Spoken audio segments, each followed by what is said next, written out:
Two households, both alike in dignity, in fair Verona, where we lay our scene. It's only 14 lines long, but the prologue from Shakespeare's Romeo and Juliet is about so much more than just telling us that the families have been fighting. It packs one hell of a punch. I'm Mrs. Hollinshead, and I'm here to tell you 5 things you need to know about the prologue.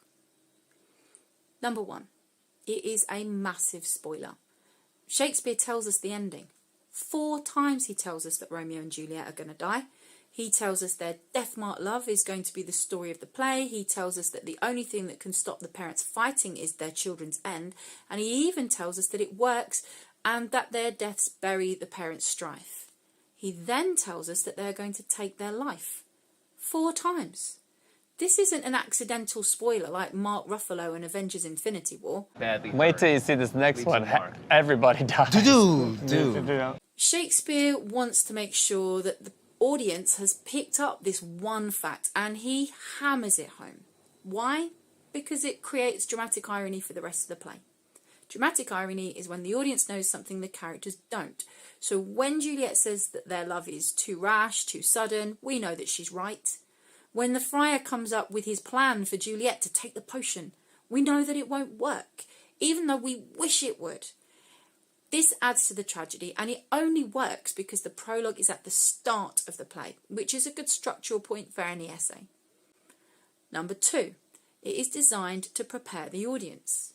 Now, the first thing to know is that theatres in Shakespeare's time were not places where the audience sits quietly and the play was the sole purpose of their visit. It's probably more helpful to think of it like going to a gig by a local band. They're playing in the corner, you're there with your friends, and if they're any good, you'll listen. If they're not, you'll carry on with your conversation. So Shakespeare uses it to grab their attention. He promises them violence with civil blood makes civil hands unclean. He promises them star-crossed lovers and even reminds them to listen with "if you with patient ears attend." It's important to note that he doesn't just promise them death, but tells them that the audience of the story will take their life. In the period the play is set, suicide was seen as what was called a mortal sin. Young teenagers dying is tragic enough, but the audience of the time would believe that killing themselves would mean that their souls would spend an eternity in hell, which furthers the tragedy even more. Shakespeare makes several points that it is not by choice, however, but because of fate. They are star-crossed, their love is death-marked, and naught could remove the feud except this. This prepares the audience to feel sympathy towards these two, arguably so that we don't dismiss it when they fall in love so quickly. Number 3, it's a sonnet. A sonnet is a 14-line poem that follows iambic pentameter and contains a volta or turning point. There are different types of sonnet, and you can tell them apart by looking at the rhyme scheme. Shakespeare even has his own type named after him because he wrote 154.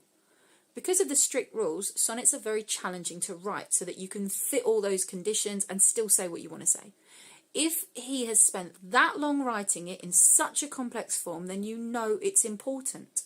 The other place where a sonnet appears in this play is when Romeo and Juliet meet and first talk to each other.